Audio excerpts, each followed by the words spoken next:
And here we are. Good evening, everybody. My name is Clarky, and I'm with Yolo Basin Foundation, and I want to welcome you to Flyway Nights. I'm going to share my screen with you so I can tell you a little bit about what we're doing. Now, of course, you're here tonight to hear Eva Butler talk about the incredible vernal pools, but this is part of a speaker series that we're kicking off too. Yolo Basin Foundation was awarded a grant, and that grant comes from the California Department of Parks and Recreation through their Habitat Conservation Fund. And Yolo County actually is the one that applied for the grant in partnership with us to help people learn about the vernal pools, and particularly about vernal pools at Grasslands Regional Park. So it's a 5-year project. In the first year, our task was to start setting out the curriculum. And then, then COVID hit, right? And we pivoted, figured out kind of what we were doing, felt our way, got our act back together. And our task is public outreach and education programs. So that's school children and then programs for adults. And the way that looks is, first, I want to tell you where Grasslands Regional Park is. So this over here is Davis and the University. Had to put in our wildlife area. And this here is Mace Boulevard. And if you were to follow Mace Boulevard south from Highway 80, you'd come to this area right on the county line of Solano and Yolo County. And that's where Grasslands Regional Park is. And it's kind of a multi-use area. It's only a little over 300 acres, but in the recent past anyway, it's really been used mostly by special interest groups, the archery people and people who are interested in flying model airplanes. This is the airplanes area. And then recently, nice dog park was put in down in the area where some of these trees are. But then there's this weird little blob over here, and it's kind of an odd shape, and it's kind of an odd color. So if we zoom in on it, these are sheep, and in this area, there's a fence, and this fence is protecting the vernal pools. Now, when Google Earth took the photo, it obviously was not at the peak of vernal pool season, but it's amazing the life that's actually in that area, and Eva will be sharing with us more about that. Keep you up to date, though, on what else we're doing around this. We are having a series of speakers. So tonight, of course, is our kickoff with an introduction to vernal pools. And then on the 13th, we're going to learn about a couple of incredible yet threatened and endangered species of vernal pool animals, the tadpole shrimp and the vernal pool fairy shrimp. Then at the end of the month, we're going to learn a little bit more about the history of Grasslands Regional Park and about the burrowing owls that occupy that area. And again, another species that we're quite concerned about.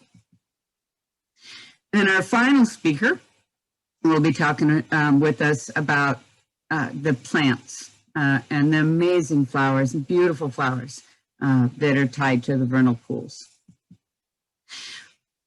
We've been doing some virtual tours, and we're actually later going to be starting in some in-person ones, but it'll be after vernal pool season when we start those. So our vernal pool tours, which are kind of sneaking in down here on our website, if you're interested in watching a tour around Grasslands Regional Park from the comfort of your own computer.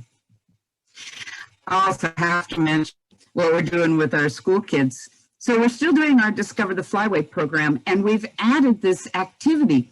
We're calling it Critter Caper, and looks different depending on the age group, of course, but we're doing it on site out there at the Grasslands Regional Park. and projecting directly into either the kids' homes or into their classroom, depending whether or not they're back at school. And I would be remiss if I did not remind you that our scavenger hunt is still going on. Had a lot of visitors out there checking out the wetlands, trying to find their goodies and their little clues and such that we've hidden. So I'm going to bring us back around now to Eva. Eva Butler is the founder of Sacramento Splash, which is one of our other agencies doing incredible environmental education work, specifically about vernal pools. And she's coming to us all the way from Maine because she moved to Maine, but we still get to visit with her because we're living a virtual world right now.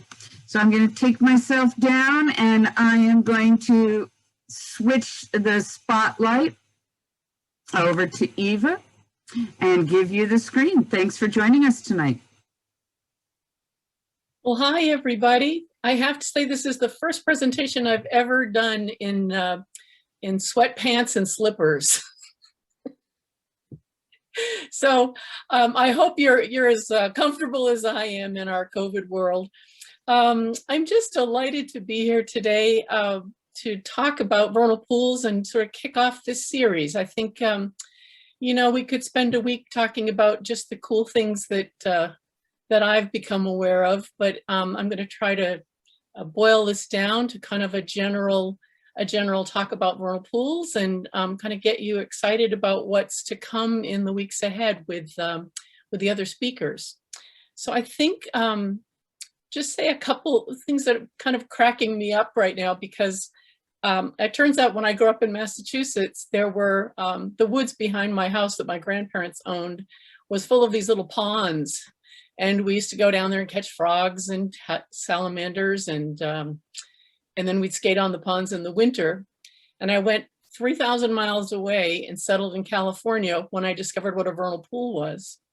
Because of what I'd learned from all of the great people who are out there teaching us, I was able to go back to Massachusetts and save the vernal pools in that forest when it was purchased and people wanted to develop it. And now I've come to Maine, and I just discovered vernal pools in a friend's forest the other day. So I've got vernal pools to play in, and they're starting now. And I hear the wood frogs right outside the window. So I know there's a vernal pool because wood frogs are a species that indicates that it's a vernal pool. So it's just really fun to come like full circle back east, and I'm so grateful for the opportunity to have learned about the vernal pools that are closer to where you are. So let me just go ahead and get started. Let me back up a little bit. So my job is to introduce you to vernal pools. I see a lot of faces I know that are probably very familiar with vernal pools. A lot of people from Splash on my screen right now. So shout out to my friends back home at Splash. It's hard to know where to start with vernal pools because it's not a thing. It's a bazillion things in a little space. But part of the reason that I really love to use vernal pools as a way to teach science to kids is that it's a microcosm of all of the complexity of ecology in a space that's small enough for a kid to come right up to and be part of. So I was lucky enough to spend about 25 years of my life introducing people to vernal pools at Matherfield. And, you know, I was introduced to them about 27 years ago, I guess now. And I remember my first thought when I was taken out there was, oh, this doesn't seem that cool. It makes me laugh now because, you know, it's like what you don't know is what you don't know. And there's just so much to discover. And at Matherfield, we did things a little bit differently, sort of inside out of the way that the Grasslands Regional Park is coming together. I became aware almost 30 years ago, the conversion of Matherfield from an Air Force base to civilian use began. And very near the beginning of that, there were people in Sacramento closely watching that because they were aware that there were a lot of vernal pools at Matherfield. But if you see this picture here of Matherfield, the Air Force base, this perimeter was a fence. So the only way in was if you were coming in to do business there, either you were in the military or a contractor. And most of this land here was just buffer land to keep people, away from the operations of the military. But if you kind of see all of these orange patches, these are all vernal pools. And so there were folks that knew that there was the potential to lose a vast, over 300 vernal pools if the county's plans for the reinvention of Matherfield were to go forward. Most of this, there were plans to cover it with various kinds of development. So there was no preserve. There was barely a plan to have a preserve. And the problem was people didn't know about it. So I guess I figured out that what was there was so valuable, not just for the species that live there, but for the children who had yet to have an opportunity to meet them. And so I kind of reached out and started developing this program that we came to call Sacramento Splash. And the mission is to help children understand and value our natural world. I'll just put the URL at the bottom here. If you are looking for other information about vernal pools, you can find it there. So the question I want to answer today really is, what are vernal pools and why do they matter? Vernal pools are, in their simplest, they're ephemeral wetlands. So they're temporary wetlands. And one of the things that distinguishes them from our other wetlands is that they're temporary. They literally have to dry up at some time during the year. So here's another picture of regional Grasslands Regional Park, and you can see how brown it is. And I know that a lot of times if people go out into these landscapes and they see all of this brown dried up grass, and you take them on a walk and you wander over and you walk around this vernal pool, and they're going to be hot and dry and wondering what is wrong with you. So they have an image problem in general, because if you're not, to the untrained eye, the dry months of our Mediterranean climate are a rather unspectacular time to view them. They are an acquired taste. So even in that time, I find that I just love being there.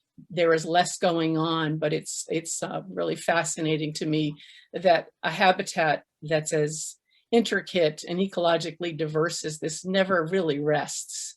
Some things come and some things go, but the system goes on forever.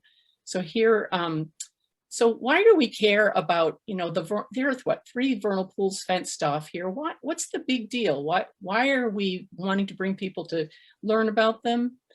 Well, this begins the context of this conversation, because while Grasslands Regional Park is in this area and the development or parks project is here, look around it and see what you see. The difference between what's outside of this parcel and what's inside is quite clearly agriculture.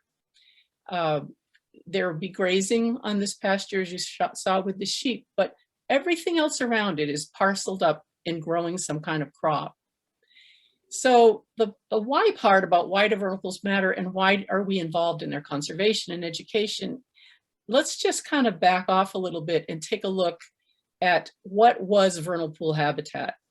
Here, I'll call it the Central Valley.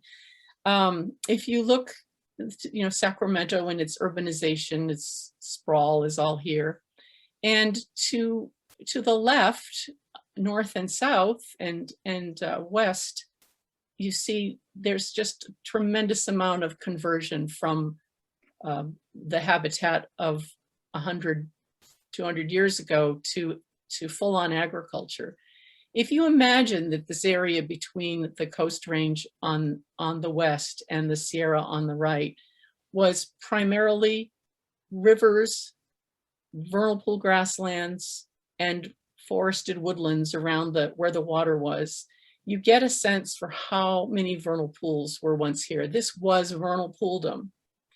Not every place had vernal pools, but that was the predominant habitat. Bunch grasslands and and wetlands and vernal pools and rivers. So if that's the conversion level of the Central Valley, and I just want to point out too, if you look to the left and look to the right of this image, while you do see agriculture, east of the Sacramento River up in here, this was mostly rangeland because it's not flat and didn't flood well, and it didn't have the kind of fabulous soils that are on the western side. So a lot of the vernal pooldom escaped that initial conversion in the first 100 years or so because the land was good for grazing and not much else. What has really changed that in the last, really 30 years is the advent of drip irrigation. So these lands that were really only good for ranching cattle started developing into vineyards and all kinds of agriculture because water became available. So, when we say that only 10% of the vernal pools that were once in the valley are still extant, I think you start to see why there are so few. So this is the Central Valley. Here's the northern Central Valley. So here's the Sutter Butte. And think if this is a summertime picture, this entire valley would have been, other than along rivers where there was water for forests, it would have been kind of brown or golden during the summertime. So all of the green that you see here, this is all conversion to agriculture. And if for the remnant vernal pools, they're on these terraces that haven't been transformed into irrigated agriculture.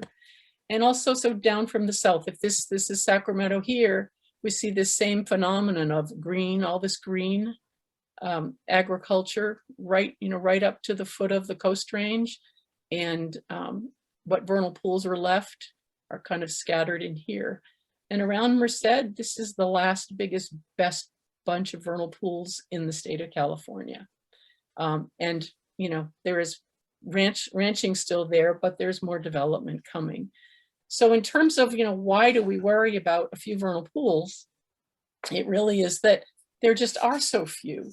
And if you can imagine the value of the food produced in vernal pools for wildlife, even 100 years ago, we have so diminished the resources for those, for migratory waterfowl, and so many other species.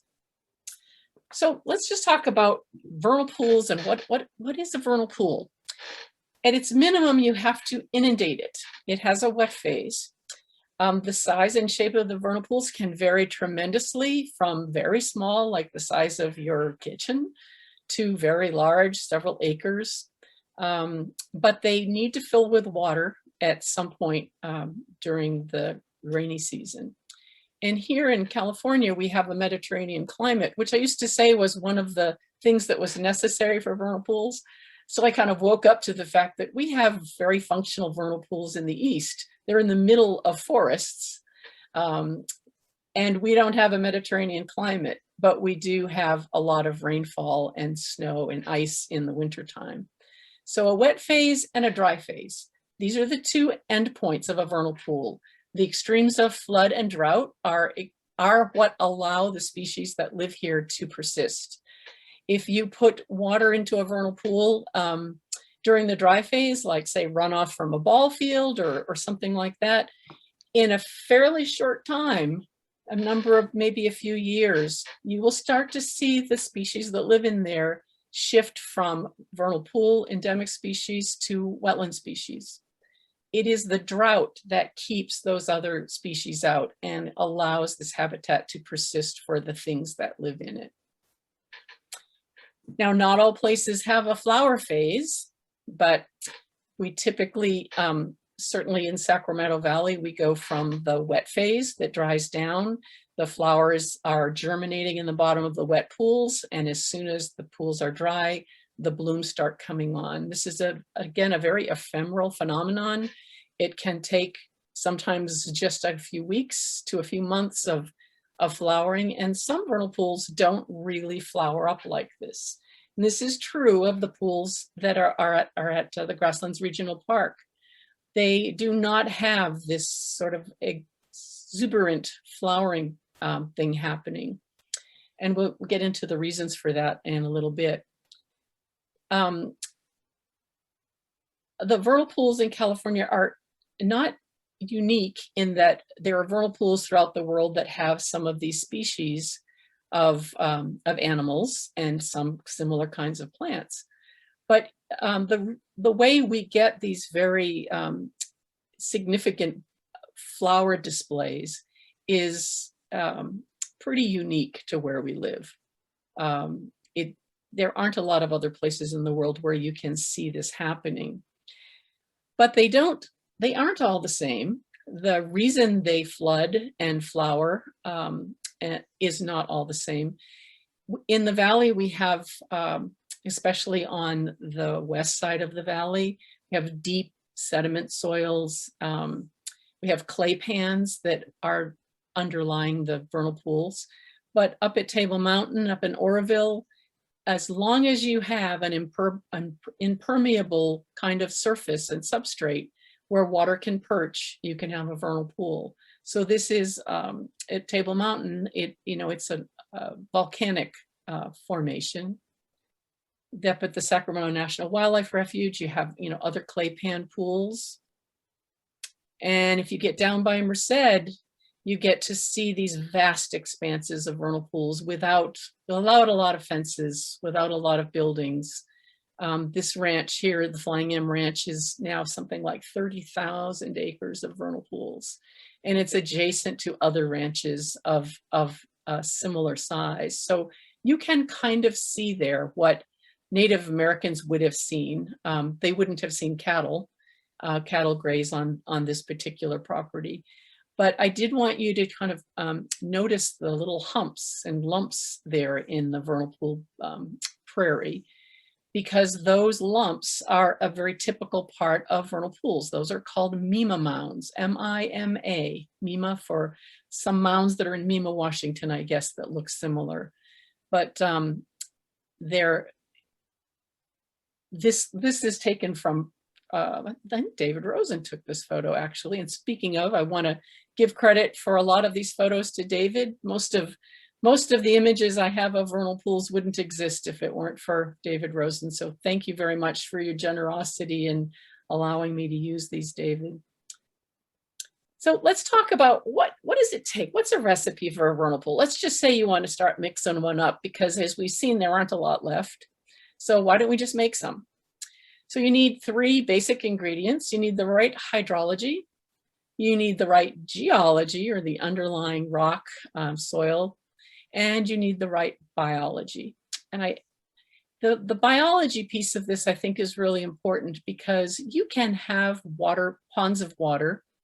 You can have ponds of water that look like vernal pools, but if in fact they don't have the species that are that rely on vernal pools, by definition, they aren't really functioning as a vernal pool. So the biology is a really, really big piece of this puzzle. So when you get all the right things together, then you have to bake this. You have to bake it at between minus 150 to 200 degrees for 50,000 to 200,000 years. And the reason those extremes are there is because you have got to go back through some ice ages, people, to get there. And so when you think about what's brewing in a vernal pool, I want you to really think about these as something that develops over thousands and thousands of years, okay? A lot of times, especially during the droughts, people will ask, well, golly, how are the vernal pools going to do? Will they die because it didn't rain much this winter? And it's really nice to reassure people that in the life of a vernal pool and the things in it, if you're like this tadpole shrimp, you've been on the planet for 250 million years. Think about the extremes that you've seen. Think about just the extremes in the chemistry and the amount of carbon dioxide in the air, the ice, the heat, the cold. They have seen so much of what the planet has to offer, and they've managed to find their way through it. So I don't worry about them getting through a drought. A 100-year drought in that kind of geologic timeline isn't even that big a deal. What I do worry about, however, is how much we have changed the ecosystem, because left to their own devices, they do not have a lot of competition for those spaces, because those extremes of flood and drought make it so difficult to live there. They have to be specially adapted for that life. However, when we bring plants from other parts of the world, particularly other places that have Mediterranean climates, those species are pre-adapted for this life. And when we introduce them to California, they inevitably find their way to these very difficult to live places and start out competing our native species. And this is kind of, we talk about weeds in restoration and the problem of weeds and keeping preserves alive. But it is in large part because there are other species on the planet that can outcompete these guys if we let them. And we're really good at letting them in the door. So a little bit about the geology of vernal pools. Like I said, depending on what your soils are and your substrates, you can achieve this geology in multiple ways. But typically, this is a very simplified diagram. But in a vernal pool landscape, you would have uplands, which you see as the mound here in here. So the areas that are above the water table. And then you have water, rainfall, that's falling down through the soil, and it's encountering this hard pan layer. Now, this layer can be clay, clay that's compacted into a hard pan. It can be lenses of clay. It can be, like I said, volcanic. It can be anything that will keep water from easily moving through the soil, or at least slowing it down sufficiently, is going to be enough to create a place for these to happen. When the water encounters that hard pan layer, it starts backing up, okay? So it's basically saturating this whole zone in between the hard pan and the surface. If you, we see vernal pools, not because the water has all flowed into them, but because that is where there is no soil blocking our view of the perched water table. Okay, and I think that there has been a tendency to think about vernal pools as something where water ponds, like just a pond. But in fact, you kind of have to have this super saturated layer to give rise to the biology that needs to happen. So just from an aerial view, you will see, you'll think, okay, these are uplands, right? We don't need to see any water there. Here's a thing that looks like a stream. It's acting like a vernal pool. It's got vernal pool species in it, but it's linear. So we call that a swale. Things that are more round, we call pools. One thing I'd like you to just notice about this is what's deceiving is that perched water is actually everywhere here.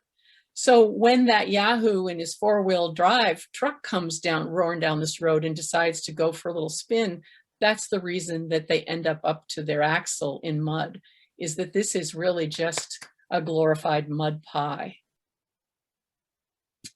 So I have a hard time separating the hydrology and geology as two separate things, because they're really working together to create the landscape where vernal pools can happen. This is an aerial photo of Matherfield, and this season, so this vernal pool, you can see the yellow flowers around the edge. Those are probably gold fields. You can see smears of vernal pools where work got done, construction got done. Sometimes vernal pools kind of get smeared over a hillside. But just look at all of the vernal pools that are running along here, and all the plants that give away their location by their coloration. You won't see this kind of bloom again at Grasslands Regional Park. Mather just had kind of an extraordinary flower display. So let's just take a little closer look in. I think of vernal pools are wetlands, okay? They're a special kind of wetland. Not all wetlands are vernal pools, but all vernal pools are wetlands. This is a vernal pool. Here's one right here. Here's another long chain of vernal pools. And then if we go over here, this is a vernal pool as well. It stays wetter longer, and you start to see the signature of the plants that inhabit different vernal pools are there because it has the right hydrology and the right hydroperiod for them. So what you see growing most obvious in this vernal pool is Elaeocharis. It's a spike rush, and it needs its feet to be wet longer. So it can do really well in that prolonged inundation period. But as this pool starts to dry down, what will come about is the little flowers, and all the other species will kind of intermingle among the feet of the spike rush. And you see these little lumps all along here? These are called Mema Mounds, like I mentioned before. And the ones at Matherfield are really not very tall. They might be a couple of feet at most. So it's a little bit of an undulating landscape. And Mema Mounds, like I said, are part of every vernal pool prairie. What's missing from a lot of vernal pool prairies is this, the people. And this, I think, is one of the most important things that has to happen to keep vernal pools for the next generation. There's a real tendency among the regulatory community and this desire to protect habitat and species to just take the people and clear them off the landscape. And I think that is a giant, giant mistake.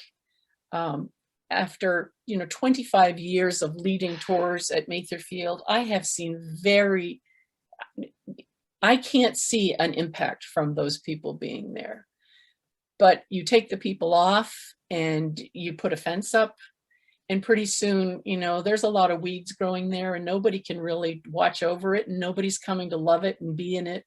And I think vernal pools and people there's a reason that we're all together here on this planet. To be really appreciated, vernal pools need your ears, your eyes, your nose, your heart, your spirit to come there and really appreciate what nature has put in front of you.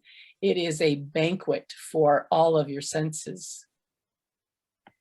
So here's a little bit of a close-up. These are vernal pools that are typical, again, of the east side of the Sacramento Valley. Again, they're not very tall, but the plants, you notice that the plants on here look different on the Mema Mounds. So I want you to go back to think about that hydrology, geology, like what is going on that's higher and it has different plants. It turns out that all you have to do is get a little bit above the water table, and there are many opportunities. There are opportunities, for instance, to dig a hole and have a nest, have a little den and not have your babies swimming in water. You can have your roots more, don't get super saturated by water. Pretty much everything that's living in the vernal pools has had to figure out a way to have its roots underwater for often several weeks or months. That is one of the hardest places to grow. I mean, only plants adapted to that can manage to even survive that kind of inundation. And then to somehow be able to come out of that and be presented with a Sacramento summer and that level of drought, I mean, you have got to be really resilient. Even I go inside when that starts to happen. So back to Merced, because we often wondered, all of my friends at Splash and all these people, we took thousands of people out to see the vernal pools there at Matherfield, and probably at this point we're around over 60,000 children have come there with their own little feet to see and explore.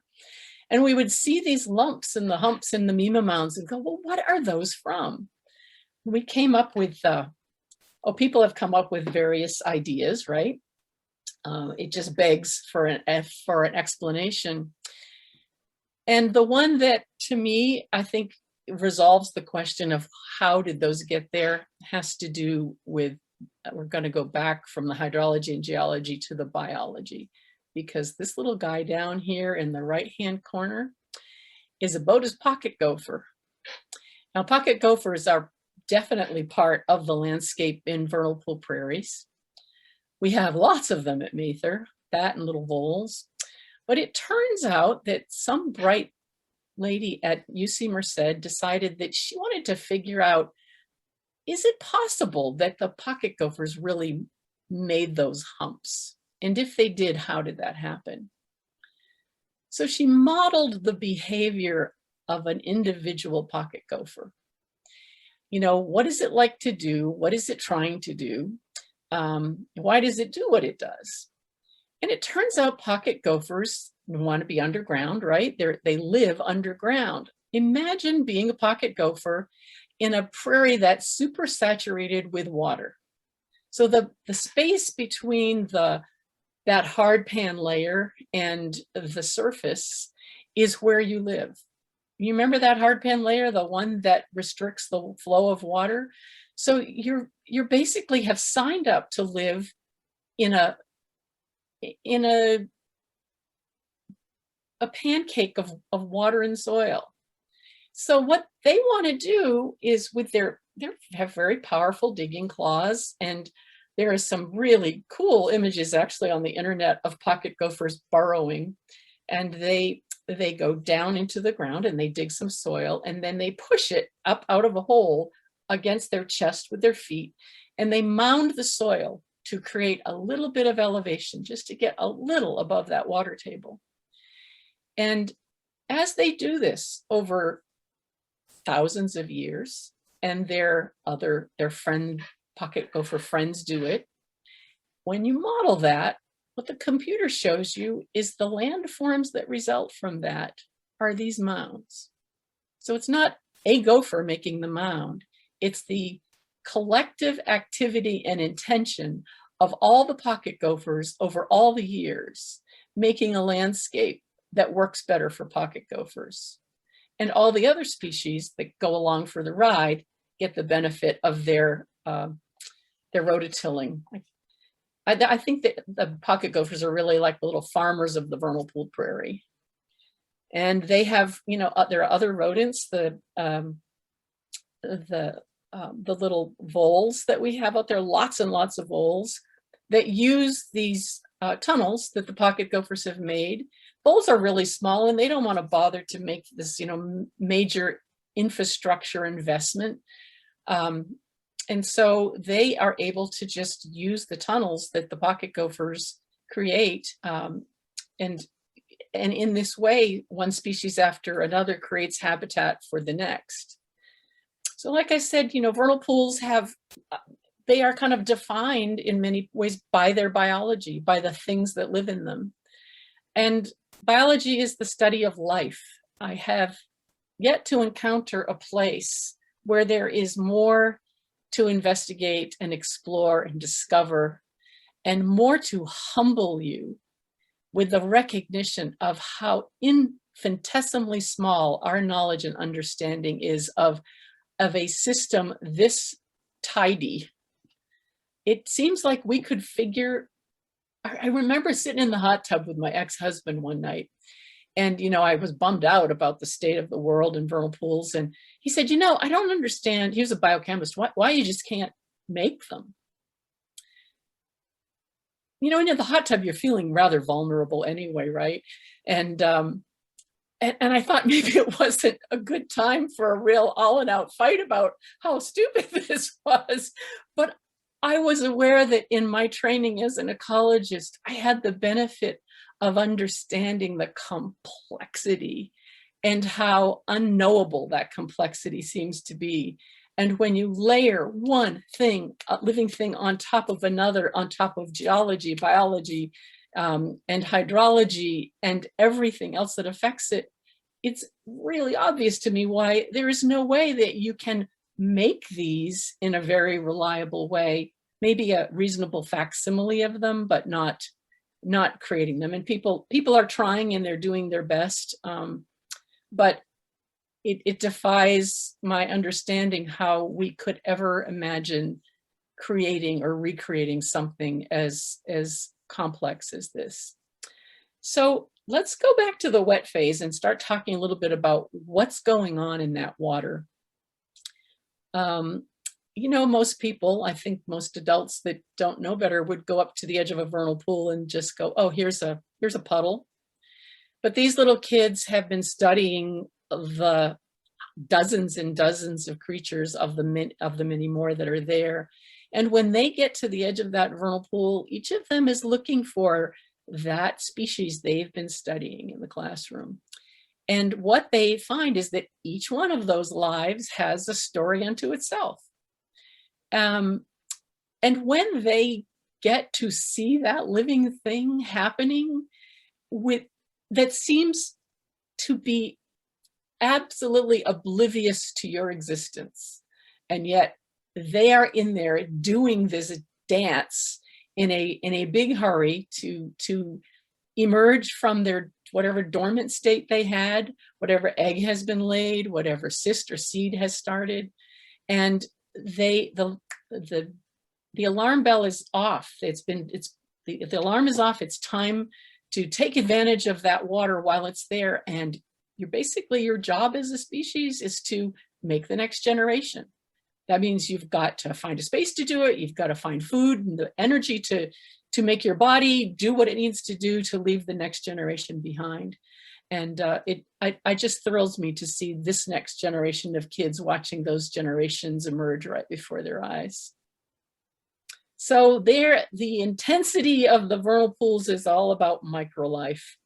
Algae and rotifers and flatworms and copepods, and the list goes on and on and on. But they are, I think it all kind of, if you think about how dry they are and how much of a desert it looks like in the wintertime, or sorry, in the summertime, there's not a lot of food on the table when that vernal pool goes to bed in the summer.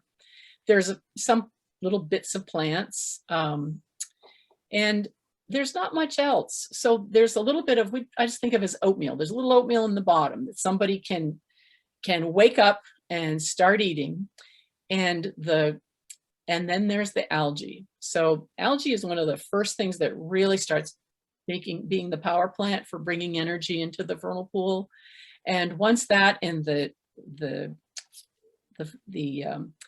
bacteria and fungi start eating the dead plants from last year, you start to get some energy into the cycle. So, oh my gosh, I'm really jealous of CJ Addington because he's going to get to talk about all these little organisms. But just to kind of give you an idea, again, these all have to be adapted for life in water and without water.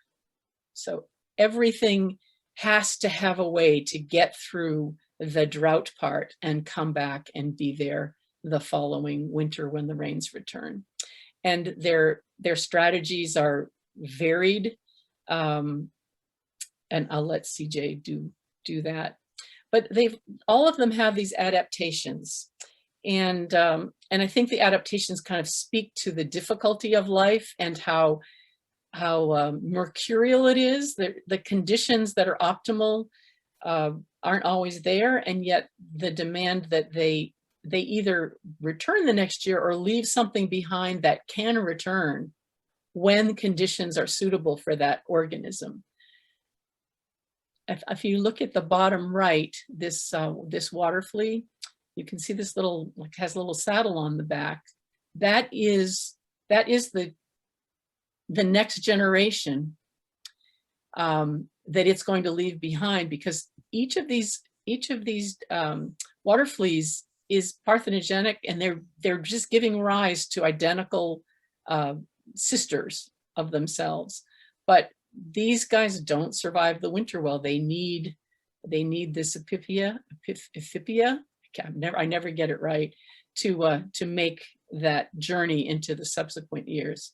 And think about this just for a sec. This year we didn't have much rain, right? Vernal pools didn't even happen.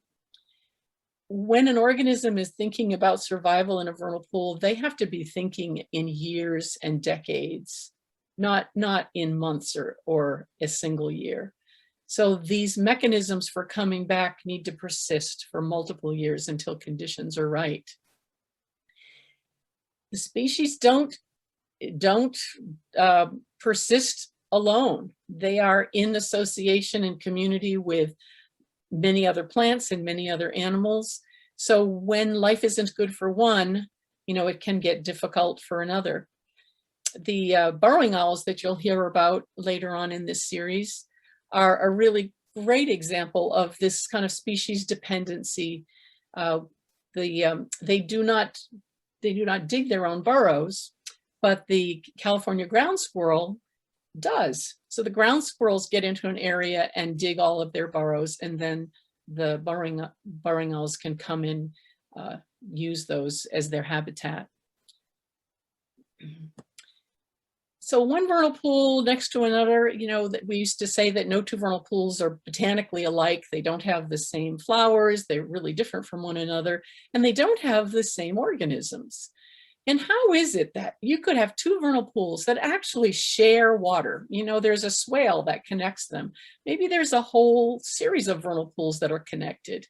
And mind you, in a prairie, a lot of the vernal pools are connected hydrologically under the surface of the ground because water is moving from one into another. They're not independent, isolated ponds. So if the organisms in there can flow and go kind of where they want, why do they end up in some pools and not others? How do they get from one place to another? How does a species that's extirpated in one area repopulate? I think about vernal pools in the context of this bigger picture of migratory waterfowl, for starters. Ungulates, with their hoofs stamping into vernal pools, picking up seeds and eggs and transferring them to other vernal pools. Migratory waterfowl required a lot of protein before they start to, molt and lay eggs. And vernal pools were a place they could just land and guzzle down gazillions of organisms in a short period of time. And when they leave a given vernal pool and fly off and go to another, their excrement can carry those seeds and eggs along with it. I had a friend who was curious about these water boatmen. And one day he decided to just see if he could figure out where they were going. And so he took his wife's fingernail polish and put a little dot on the back of water boatmen in a pool, about 60 of them, I think he said. And a week or so later, he was up north around Chico, and he was just collecting. He was into fairy shrimp particularly, and he found some of the water boatmen from 60 miles away that had moved. And if water boatmen have water mites or other organisms on them, they're going to transport them as well. So what I just really want you to get the sense of is that this is, a kind of an amazing little pool of stuff, but it's really in an ecosystem and a landscape level phenomenon, and it's a regional phenomenon. And when I mean region, I don't mean the Sacramento region. I mean, like, we're moving organisms all over so that when they land in the place where the conditions are right for them, they will flourish. They'll land in a lot of places that don't work, but if you don't have these other ways of transport happening, then you don't have a way to keep viable populations going. So let's think about fairy shrimp and eggs as a way to just fathom what's happening with the life in a vernal pool. Fairy shrimp evolved before fish. So just put that on for a minute and think about what that means. They persist in vernal pools because vernal pools don't have fish. Fairy shrimp were probably ubiquitous in aquatic environments at one point, but they never developed mechanisms to avoid extirpation by fish. So we think they go to vernal pools, and that's what makes vernal pools special, but it's really that vernal pools are the only place these things can even live. And 250 million years? it just blows my mind to think about the adaptations and ability of a single organism to live on this planet for this long and still have a place where they can hang out. It doesn't make it hard for me to, when people will say, well, what good is a vernal pool, or who needs fairy shrimp? And I don't know how to answer that. I don't even get it. I think we need all the things that are here because they're here. Just the diversity of things there that are eating those microorganisms in the vernal pools in the aquatic phases. You've got a whole bunch of different species of snakes and frogs and toads. And here's our little spadefoot toad looking out of a burrow. They don't live in very many vernal pools. You know, they have very specific needs, and we don't even fully understand why are they in some pools but not in most. I think this brings me kind of to another point with plants. You know, a lot of the plants in vernal pools are small, but they're really beautiful and really colorful. And at Grasslands Regional Park, those vernal pools, they don't color up. You know, and I said that vernal pools have an image problem. You know, selling them in the summer is really hard, but we can always go, well, come back in the spring because it's going to be really glorious. And Grasslands is going to operate in a system where they do not have these dramatic vernal pool flower displays. But what is in those vernal pools is the last vestiges of Solano grass. There are other, the invertebrates. There's vernal pool fairy shrimp, Branchionecta lynchi. There's the tadpole shrimp. Calusa grass is there, and a couple of alkali plants. None of them is, you know, a feast for the eyes. But when you think about limiting a species, a population to one spot on the planet, then, you know, it's worth at least getting familiar with why those pools are valuable, and, you know, why every place is worth saving, especially when there's so little of it left. I love flowers. I came to vernal pools because of the Native Plant Society and people there who wanted to show them off. And I'm an entomologist by training. So I'll tell you one little story about the interdependency of solitary bees and the vernal pool flowers. They've been studied by Robin Thorpe and his students at UC Davis and others. And what they discovered about vernal pool pollinators is that the vernal pool pollinators have particularly are linked to, say, one species of flower. And that flower is only going to emerge perhaps once a year, and perhaps only for a week or two. And somehow this bee, who has been laid in a nest under the ground by its mother, needs to be able to come out break its kind of hibernation estivation cycle and come out at the right time. And this thing is a few inches to a foot or so under the ground. How in the world does it know to come out when that flower is blooming? Does not get a chance to say whoops and go back and start over. So whatever the triggers are for conditions for that plant to bloom, that little bee in the ground is tuned into that. And if you don't think about the pollinators and the flowers at the same time, you won't have either.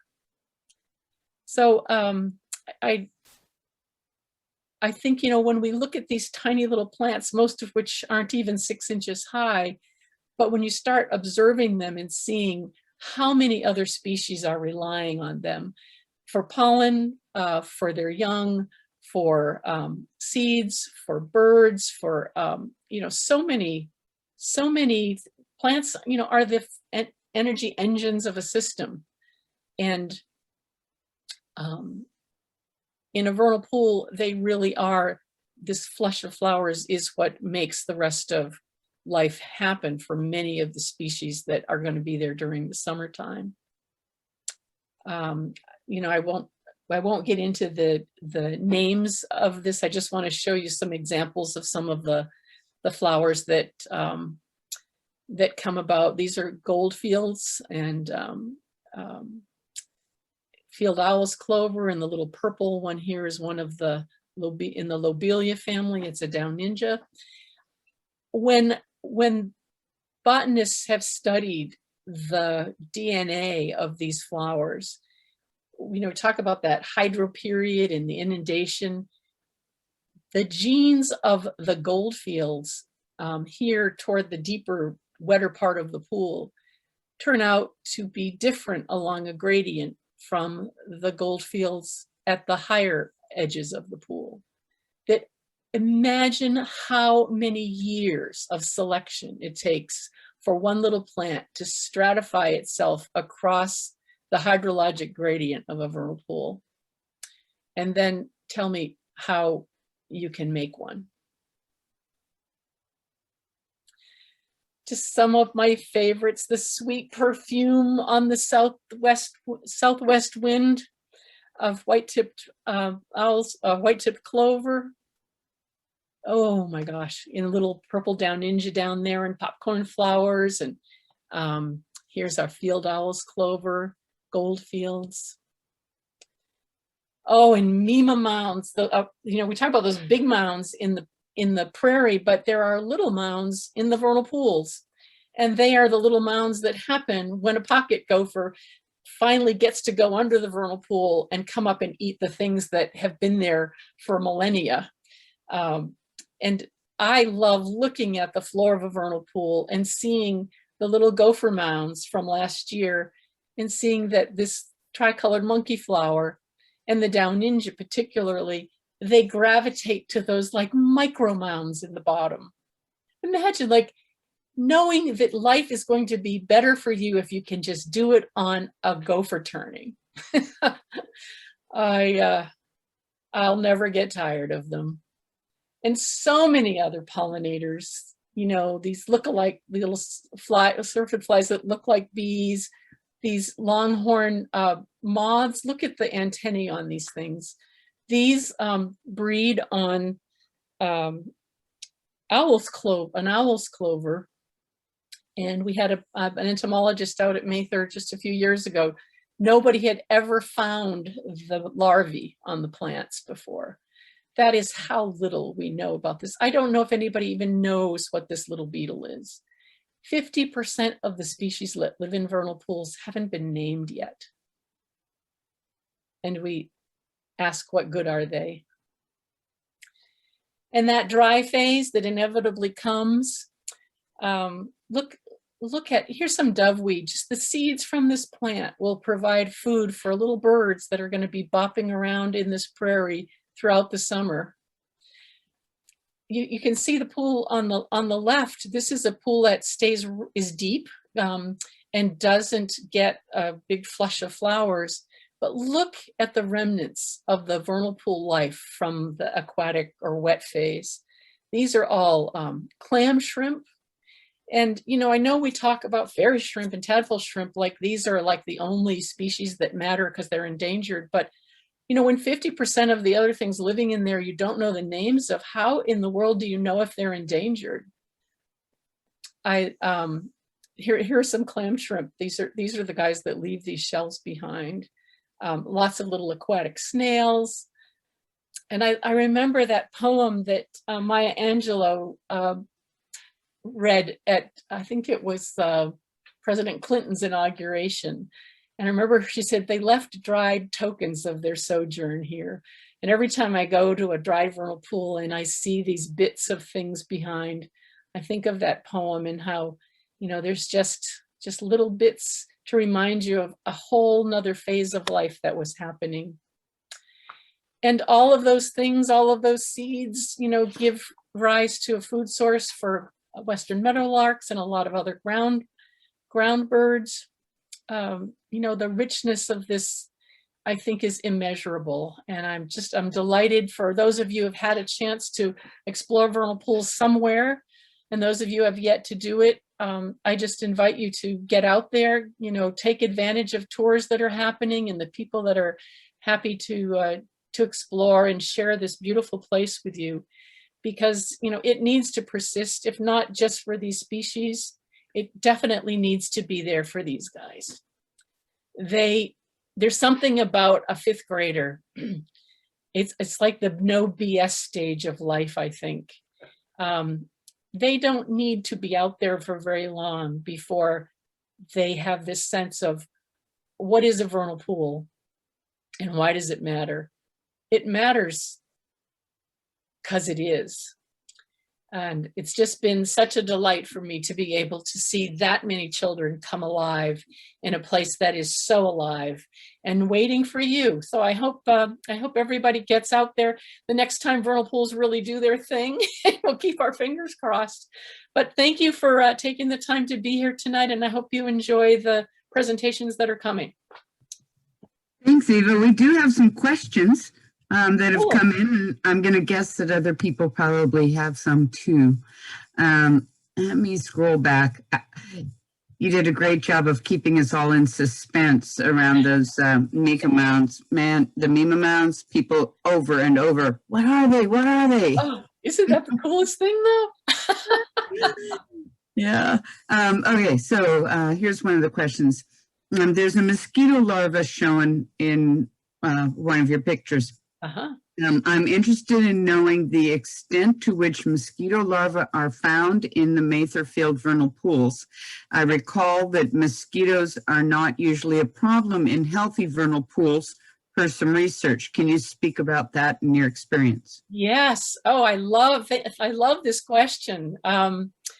Yeah, so many things. So first of all, yes, you are correct.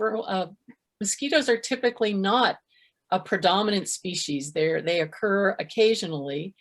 When I see what I think is a lot of mosquitoes, or more than normal, it typically is happening when there has been Italian rye grass, which is an invasive wetland facultative plant, and it's really good at starting to take the territory at the edge of the pools. And when it has a lot more biomass than a vernal pool plant. And when those kinds of grasses and weedy plants come up and die, there is a lot of organic matter left there. And a mother mosquito flying over a vernal pool, what she's looking for a good place for her young, she is sniffing the air for the gases of decomposition, because that's what signals to her that there's available food for her larvae. When she doesn't sense that going over a vernal pool, because every available molecule of organic matter is in the body of somebody already, then she passes it over. But I think when that kind of weedy thing happens, there is more organic matter than can be taken care of by our typical regimen of vernal pool microlife. And I do start to see problems. I worried for a long time that there would be, a tendency to want to spray vernal pools, especially after West Nile disease came around. You know how that is, that whole politics of people getting concerned about something and demanding that their politicians act. And I called the Sacramento mosquito vector control people one day, and I said, I'm just really worried about this. And he said, oh, you don't need to worry about that. And I said, well, why don't I have to worry? He goes, because we know that vernal pools aren't a good place for mosquitoes. We don't spray vernal pools. So, they have good scientists there. I said, but what if they make you? And he said, well, the other thing is the mosquito, there's a lot of different mosquito species, and the ones that carry West Nile are not around in the spring when vernal pools are there. They're coming along later, into the late spring and summer. So, we would just tell them they're not there anyway. But yeah, thank you for that question. Is there, I hope I answered it well enough. Yes, that was great. Thank you.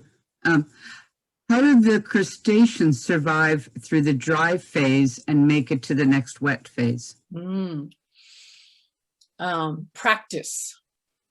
I think that's probably the answer to most of those things. They, unlike organisms that have more hospitable living conditions, those crustaceans have devised mechanisms, things to leave behind that will persist for years, decades. I mean, fairy shrimp cysts, or we call them eggs actually, fairy shrimp eggs, when they dig them down from sediments that are in like a layer 400 years old and expose them to multiple conditions, maybe, you know, an acidic condition or an alkali condition or a, you know, heat or cold, they still hatch. Not all of them. I mean, all the eggs don't hatch at once ever. So, you know, a vernal pool fills up, it's fully inundated, and you think, okay, let's go, everybody, you know, hatch and let's do our thing. But the robustness of this ecosystem, I think, lies in those millions of years of evolution that, yes, they reward the one who can come on and do it really quick, but they're also rewarding that one that only is going to do it when the pH is really low and there's been acid rain or something like that. We don't understand what triggers the hatching of those eggs.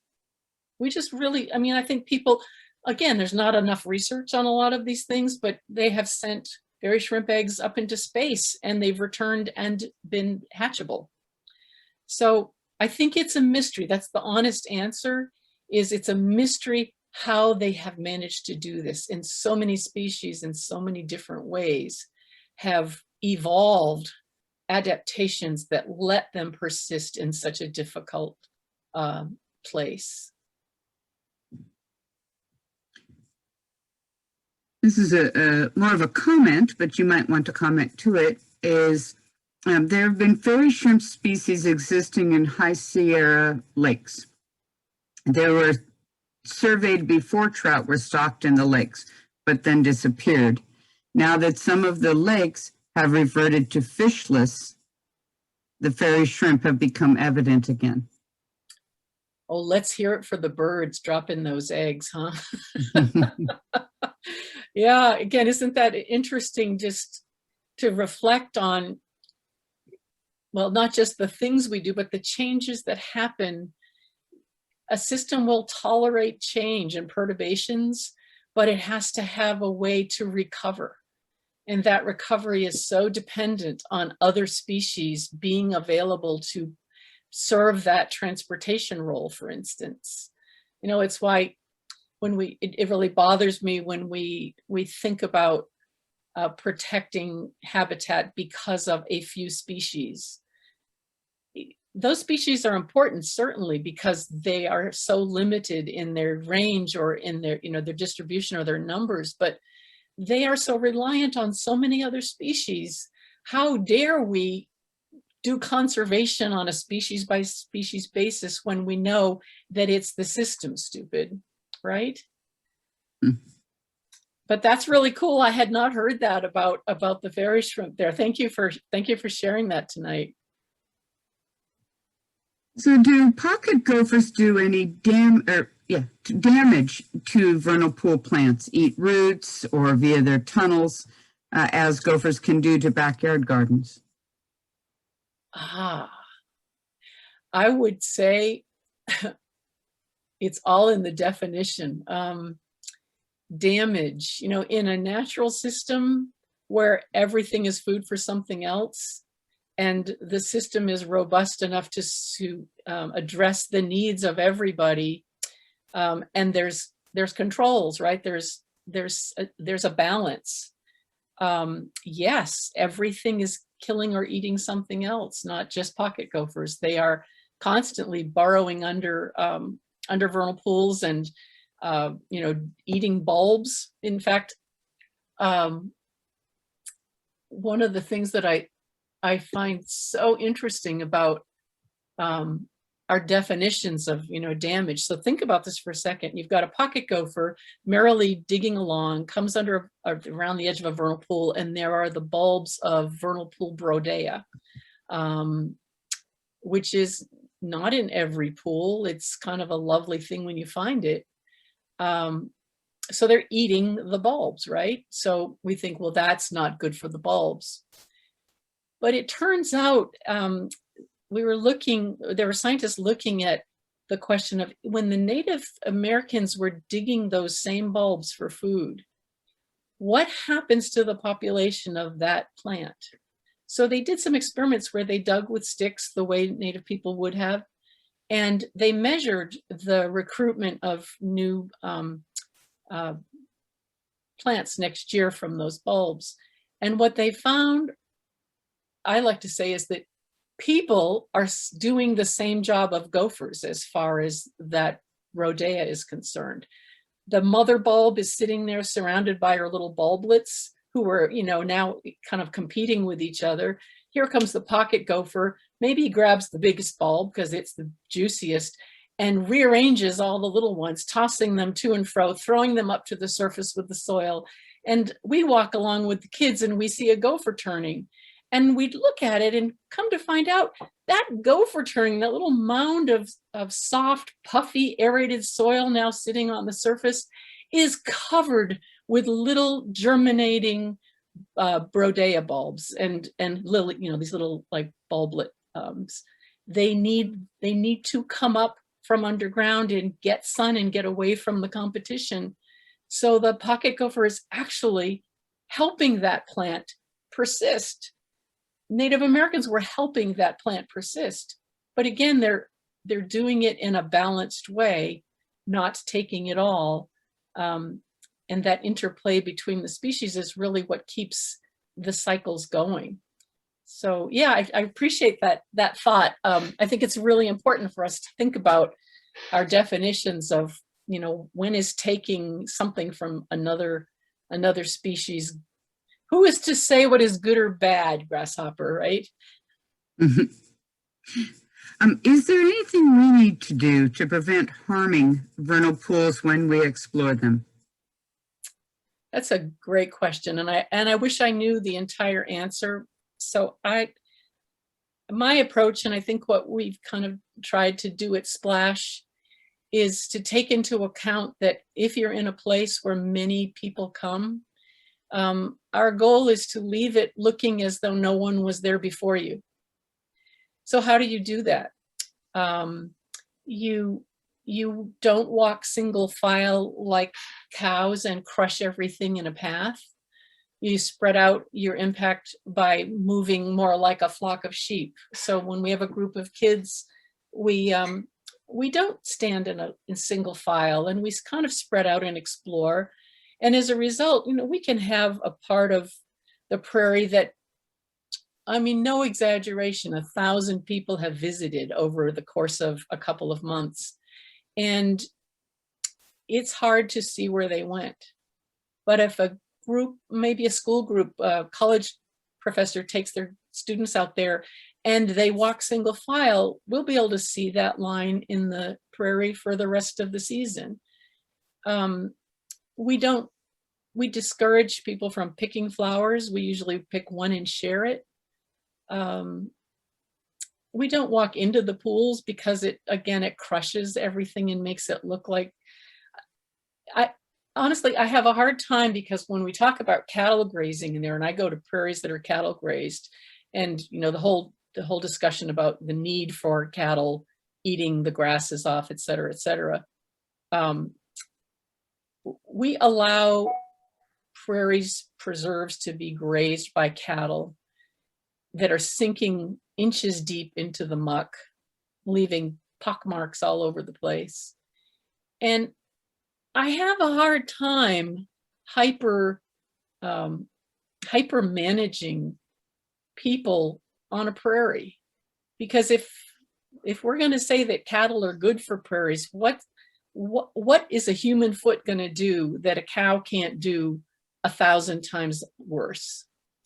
So I sort of just take the approach is let's keep it looking as nice as we can. Let's be respectful. That's what we're there to really do, is to like appreciate and respect the things around us and recognize that we're one of, you know, thousands of lives that are being lived in that same space.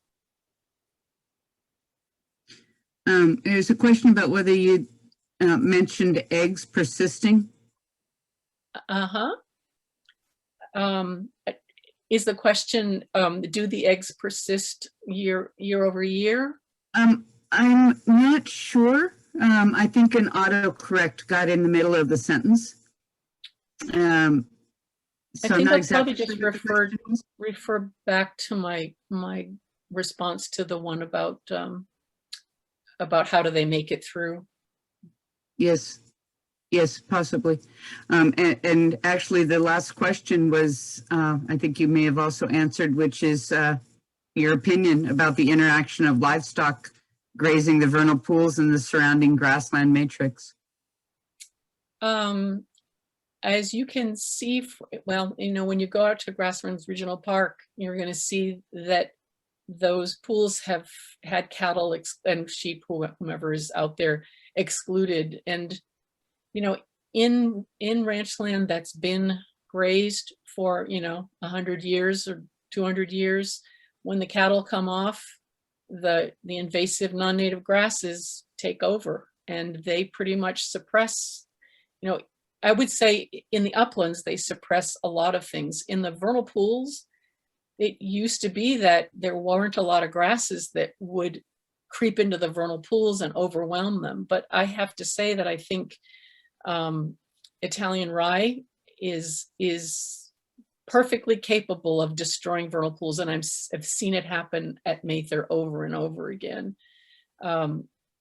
So you can't just walk away from the land and think it's going to take care of itself, because we've muffed up the ecology by bringing non-native species in. So there is a need for management. I think there is good management, there's adequate management, and there's really piss poor management.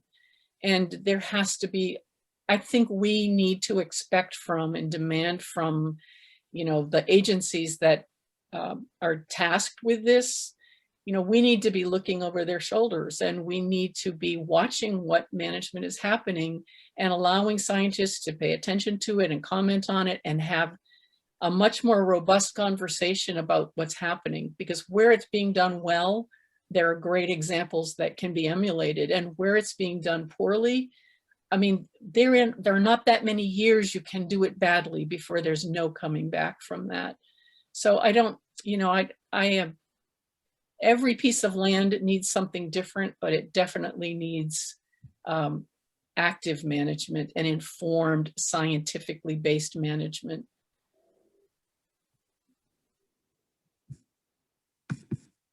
Thank you so much for everything tonight. Fascinating. And unfortunately, you can't see the chat, but the chats are coming in. Many thanks for your presentation, your knowledge, your enthusiasm, information that you've given. People are very appreciative. Well, thank you so much. That's very kind. It's been, I had no idea what it would be like trying to talk to a screen. What I did know coming into this is, like, for me, the audience is everything. So I thought, but I can feel you there. So I appreciate that you're there and paying attention and you're interested. That's all I really want for vernal pools, is for people to take an interest and go and discover what they offer. And recognize, I guess, is that the system we have now, if you want to call it that, is so bad at preserving vernal pools. It's disgustingly bad. And for the last 25 years of advocating for Matherfield are any indication, you can rally thousands of people and the science can be behind you. But what we weren't able to do at Matherfield is to come as a community to the table and say, look, we want to help make this as good as it can be. And we basically were greeted with a county government that did not want us. And by excluding, the benefit of the science and passion of this community, the future of Mather vernal pools is not that great. So all vernal pools need people in the community who are at least going to pay attention. And I think be heard. It is too easy to think that bureaucracies are going to take care of these habitats. They may try, but they don't do it that well. You need to be there, especially for the ones near you. Ask questions, pay attention, go there. And I think there needs to be a little bit of pressure from everybody to keep things coming back. I want these places to be here for kids, you know, when they have kids. It's not going to happen without us. I absolutely agree. There are laws, but without us making sure that they're followed, they in and of themselves are not protecting well enough. Yeah. Well, folks, I wish you a good night. Thanks for coming. I hope. Well, I'll look forward to the other presentations. I hope I can hook into those. I'm really interested to see them as well. Absolutely. Absolutely. We'd love to have you. And then you could throw your questions in the chat, right? Oh, no, I have too many questions. Okay. Good night, all. Thanks so much for joining us tonight. Again, reminders, we do have a variety of other vernal pool opportunities coming up. And so jump on our website, yolobasin.org, and join us and get out in the wetlands, look around, see what you can find. And we hope to see you back real soon. Thanks a lot.